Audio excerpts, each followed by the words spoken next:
Suatu hari, saat kota Madinah sedang dalam suasana aman dan tenang, terlihat dari tempat ketinggian di pinggir kota debu tebal yang mengepul ke udara. Debu itu semakin meninggi, bergumpal-gumpal hingga hampir menutup angkasa. Angin yang bertiup menyebabkan gumpalan debu dari butiran-butiran pasir Sahara yang lembut dan terbang menghampiri pintu-pintu rumah di Madinah dan berhembus dengan kuatnya di jalan-jalan. Orang-orang menyangka ada badai yang menyapu dan menerbangkan pasir, tetapi kemudian dari balik tirai debu itu mereka mendengar sebersit kabar tentang kedatangan kafilah besar yang panjang. Tak lama kemudian, 700 kendaraan yang syarat dengan muatannya memenuhi jalan-jalan yang mengguncang Madinah. Orang-orang saling memanggil dan mengajak sesamanya untuk menyaksikan keramaian ini, serta turut bergembira atas kedatangan harta dan rezeki yang dibawa kafilah itu. Ummul Mukminin Aisyah ketika mendengar suara hiruk-pikuk kafilah yang bergerak maju itu bertanya, "Apakah yang terjadi di kota Madinah?" Ada yang menjawab, "Kafilah Abdurrahman bin Auf baru datang dari Syam membawa barang-barang dagangannya." "Jadi, kafilah itu yang telah menyebabkan semua guncangan ini?" tanya Ummul Mukminin. "Benar, wahai Ummul Mukminin. Jumlahnya 700 kendaraan."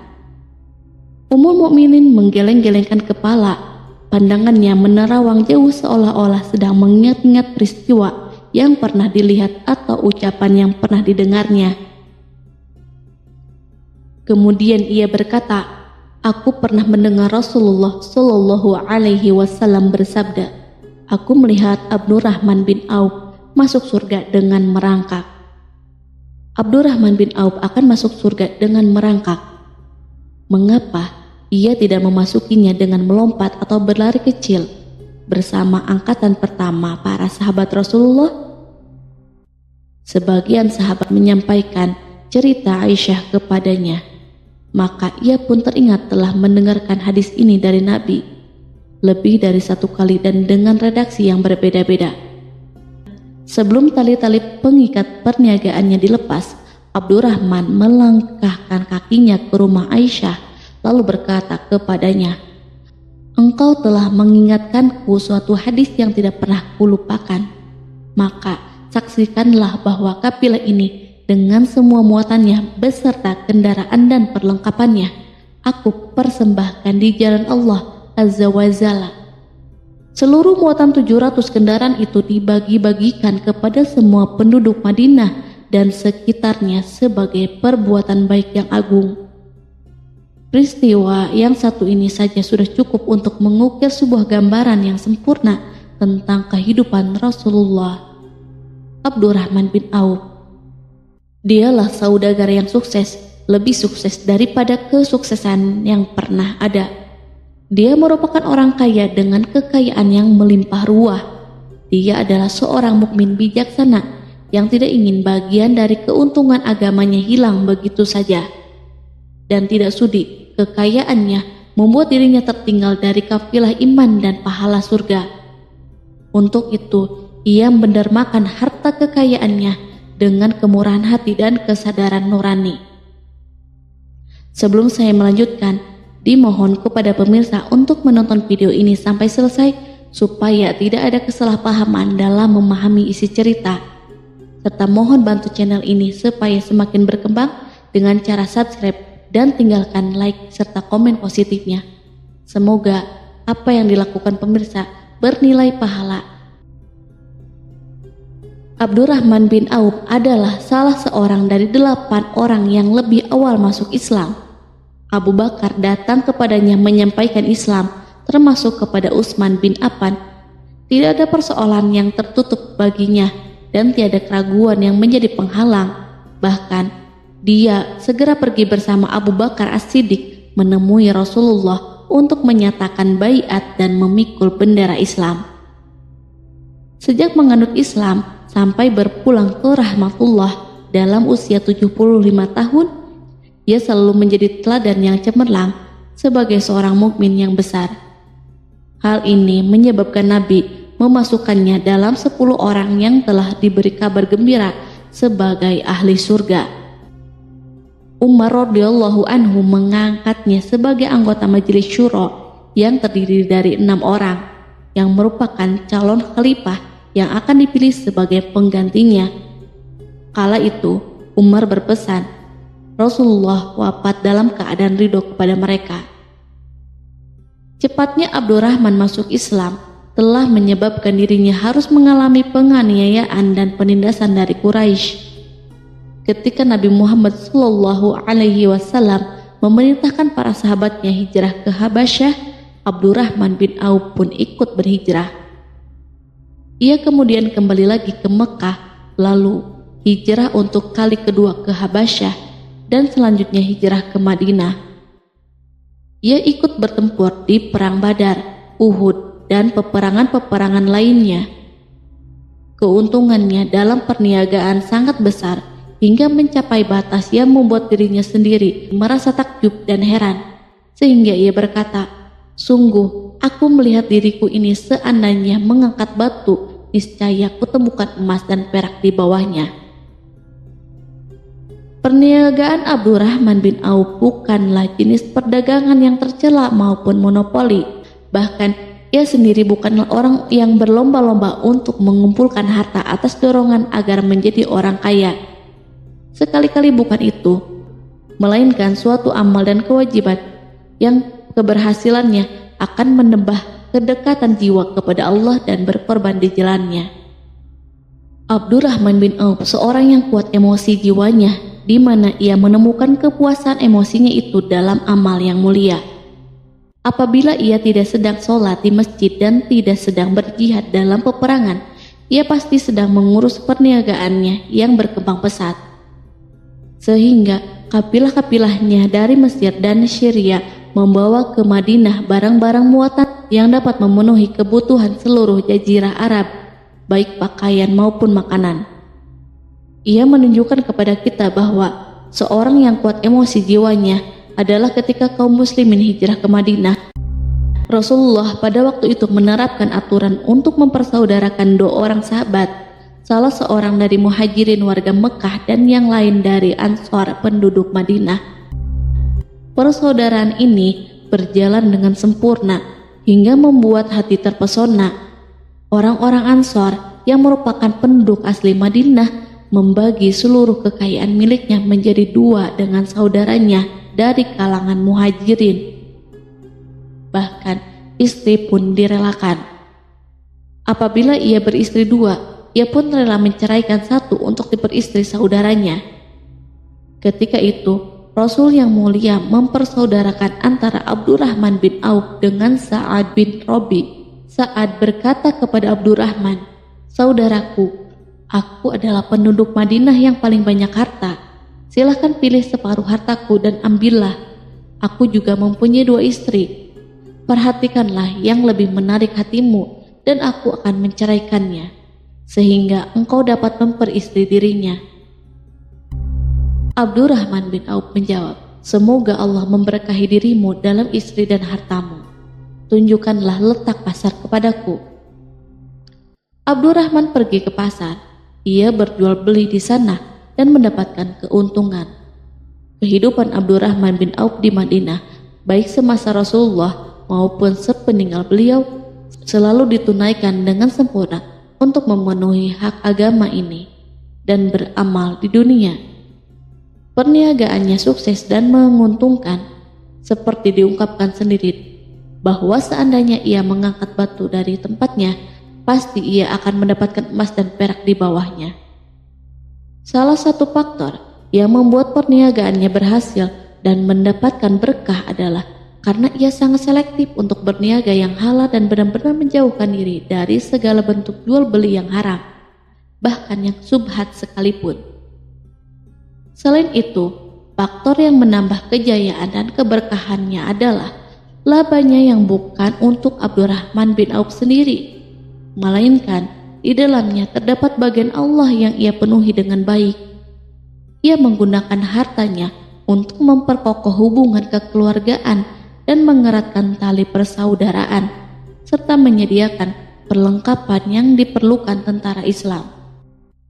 Bila total perniagaan dan kekayaan yang lainnya ditambah keuntungan yang diperolehnya dihitung, jumlah kekayaan Abdurrahman bin Auf itu dapat diperkirakan dengan memperhatikan jumlah yang dibelanjakan di jalan Allah. Suatu hari, ia mendengar Rasulullah bersabda, "Wahai Ibnu Auf, engkau termasuk golongan orang kaya dan engkau akan masuk surga dengan merangkak. Karena itu, pinjamkanlah kekayaan itu kepada Allah agar Dia mempermudah langkahmu." Sejak ia mendengar nasihat Rasulullah ini dan menyediakan bagi Allah pinjaman yang baik, Allah justru semakin melipat gandakan kekayaannya hingga berlimpah ruah. Suatu hari, ia menjual tanah seharga 40.000 dinar. Kemudian uang itu dibagi-bagikan untuk semua keluarganya dari Bani Juhroh, untuk para istri Nabi, dan untuk kaum muslim yang miskin. Pada kesempatan lain, ia menyerahkan 500 ekor kuda untuk perlengkapan tentara Islam. Pada hari yang lain, ia menyerahkan 1.500 kendaraan unta. Menjelang wafat, ia mewasiatkan 50.000 dinar untuk diinfakkan di jalan Allah. Ia juga berwasiat bagi setiap orang yang ikut perang Badar dan masih hidup, masing-masing mendapat 400 dinar. Hingga Utsman bin Affan juga mengambil bagian dari wasiat itu, meskipun termasuk orang kaya. Ia berkata, harta Abdurrahman bin Auf halal lagi bersih, dan memakan harta itu membawa keselamatan dan keberkahan.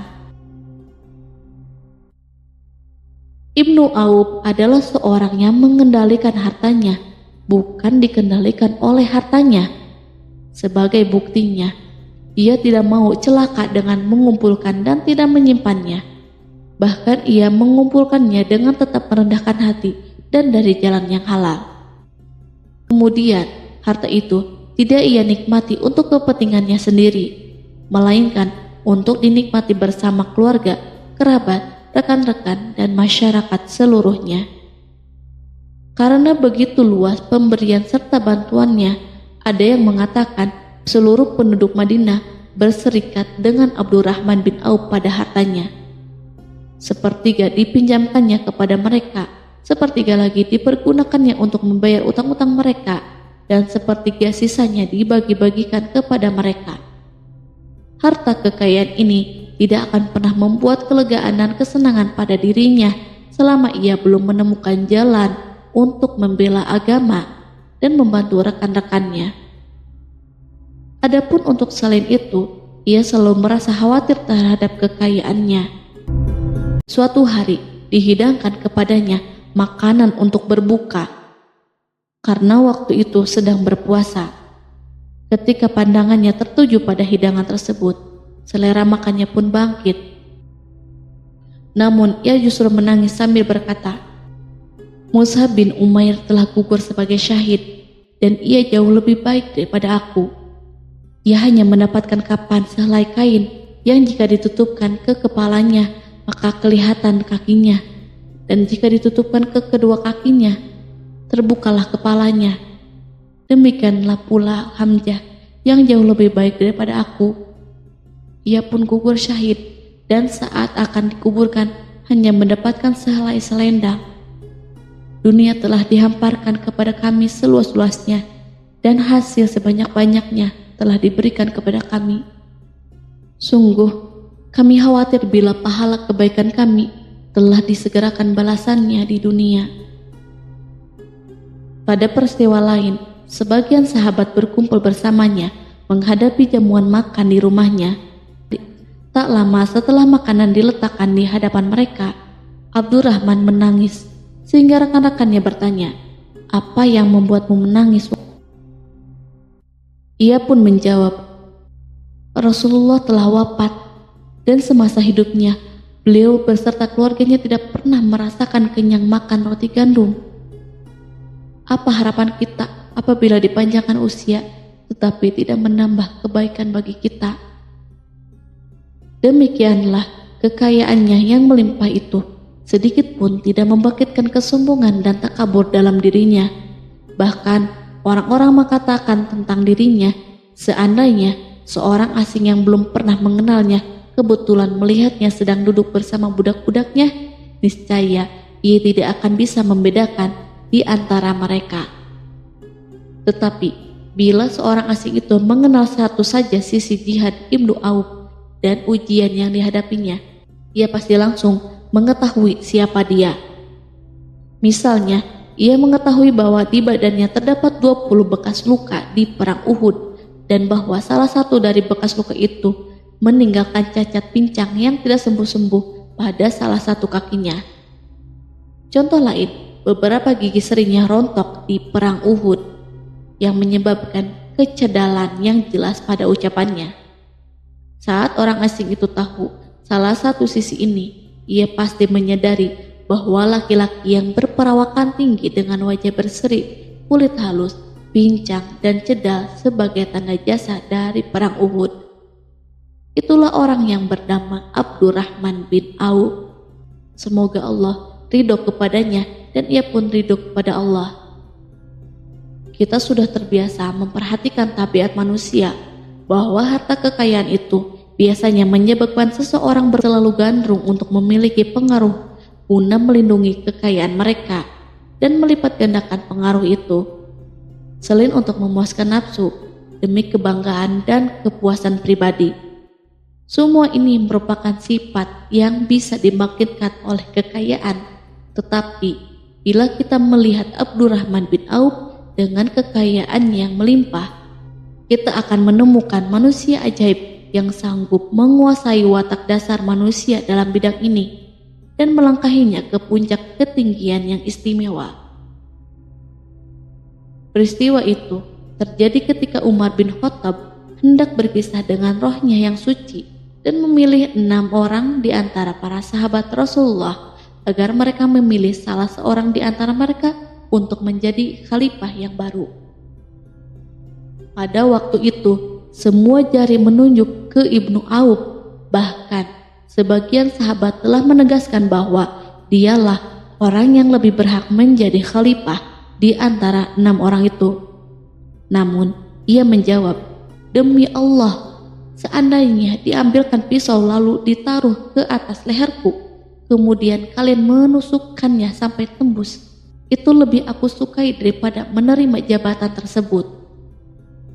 Demikianlah saat awal 6 orang terpilih itu mengadakan pertemuan untuk memilih salah seorang di antara mereka untuk menjadi khalifah yang akan menggantikan Al-Faruq, Umar bin Khattab. Abdurrahman bin Auf telah menyatakan kepada rekan-rekannya bahwa ia telah melepaskan haknya yang dilimpahkan Umar kepadanya sebagai salah seorang dari 6 calon yang akan dipilih menjadi khalifah. Dengan demikian, kewajiban mereka untuk melakukan pemilihan itu terbatas di antara mereka berlima saja. Sikap juhudnya terhadap pangkat jabatan ini dengan cepat telah menempatkan dirinya sebagai hakim di antara 5 orang tokoh terkemuka itu. Mereka menerima dengan senang hati agar Abdurrahman bin Auf menetapkan pilihan khalifah itu terhadap salah seorang di antara mereka berlima. Ali mengatakan, "Aku pernah mendengar Rasulullah menyipatimu bahwa engkau adalah orang yang dipercaya oleh penduduk langit dan dipercaya pula oleh penduduk bumi." Ibnu Auf akhirnya memilih Utsman bin Affan untuk jabatan khalifah dan yang lainnya pun menyetujui pilihannya. Itulah hakikat seorang laki-laki yang kaya raya dalam Islam. Apakah Anda telah memperhatikan bagaimana Islam telah mengangkat dirinya jauh di atas kekayaan dengan segala godaan dan penyesatannya itu, dan bagaimana ia menempa kepribadiannya dengan sebaik-baiknya? Pada tahun 32 Hijriah, tubuhnya berpisah dengan rohnya. Ummul Mukminin Aisyah ingin memberinya kemuliaan khusus yang tidak diberikan kepada orang lain, dengan memberikan usulan kepadanya ketika ia masih terbaring di ranjang menuju kematian agar bersedia dikuburkan di pekarangan rumahnya berdekatan dengan Rasulullah, Abu Bakar, dan Umar. Namun, ia memang seorang muslim yang telah dididik Islam dengan sebaik-baiknya, sehingga merasa malu bila dirinya diangkat dan disandingkan dalam kedudukan tersebut. Selain itu, ia telah membuat janji dan ikrar yang kuat dengan Utsman bin Maz'un, yakni jika salah seorang di antara mereka meninggal sesudah yang lain, hendaklah ia dikuburkan di dekat sahabatnya itu. Saat rohnya bersiap-siap memulai perjalanan yang baru, air matanya meleleh, sedangkan lidahnya bergerak-gerak mengucapkan kata-kata, "Aku khawatir dipisahkan dari sahabat-sahabatku karena kekayaanku yang melimpah ruah." Namun, ketenangan dari Allah segera menyelimutinya. Lalu senyuman tipis menghiasi wajahnya disebabkan suka memberi cahaya dan kebahagiaan yang menenteramkan jiwa. Ia memasang telinganya untuk menangkap sesuatu, seolah-olah ada suara yang lembut, merdu yang datang mendekat. Ia sedang mengenang kebenaran sabda Rasulullah yang pernah beliau ucapkan, "Abdurrahman bin Auf di dalam surga." Ia barangkali juga sedang mendengarkan janji Allah dalam kitabnya. Orang yang menginfakkan hartanya di jalan Allah, kemudian tidak mengiringi apa yang dia infakkan itu dengan menyebut-nyebutnya dan menyakiti perasaan penerima, mereka memperoleh pahala di sisi Rob mereka. Tak ada rasa takut pada mereka dan mereka tidak bersedih hati. Quran Surat Al-Baqarah ayat 262.